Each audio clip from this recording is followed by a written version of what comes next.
I got so tough, didn't know I was soft. Track 7 is called Lost and Found. I knew when I wrote this album that I needed to show my voice off a little bit more. I think in the past I've written songs based on what chords I know on guitar, and then I make the vocals fit to that.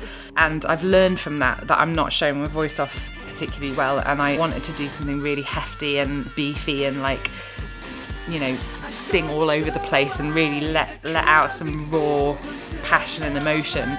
I wrote Lost and Found as a vocal thing first and then matched the instrumentation to go with it. Until I got so deep, I was way out of touch. It's a blues rock track, and me with my paranoia of not being a great lead guitarist, I was like, I'm definitely going to need some help on this. So originally I played acoustic chords and I was like, nah, this sounds too nice. I want it to sound gritty and grimy. So I switched to electric, played around with my fuzz pedals again, got a better sound. The song had a lot of space in between the vocals, and that's not usually my thing. I tend to fill every spare second of vocals, and I sometimes overwrite. You know, I have too many lyrics trying to fit too much stuff into a song, and that was another way that I changed my writing style with this new album. I wanted to have some extra space, and because of the long spaces in between the verses and choruses and the ends of lines, I felt like it needed something in there to really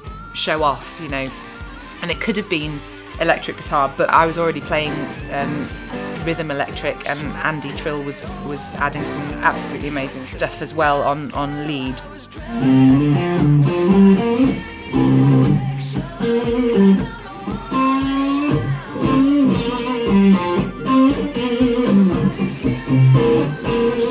And then I was like, oh my god, this needs a harmonica solo. That's what it's lacking. It just needed to be bluesier. And I could really hear in my head this really screaming blues solo. And Dave, my producer, is really well connected with musicians in his area. And he was like, I happen to know the UK blues champion harmonica player. Shall I call him? I was like, yes, get on it now.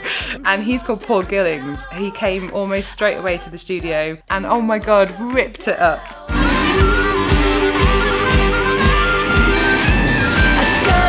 I could hear a harmonica in those gaps. That's all I had to say to him, and he just was like, and Paul just intrinsically knew what to do, and it just, yes, that.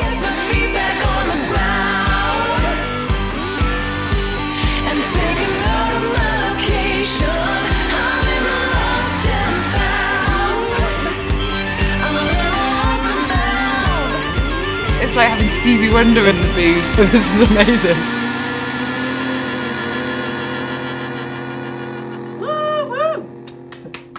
Definitely having that end. That was very cool. Do that again. Yeah. As soon as I did that, I was like, that was stupid. Every harmonica player in the land is going to be like, what is she doing?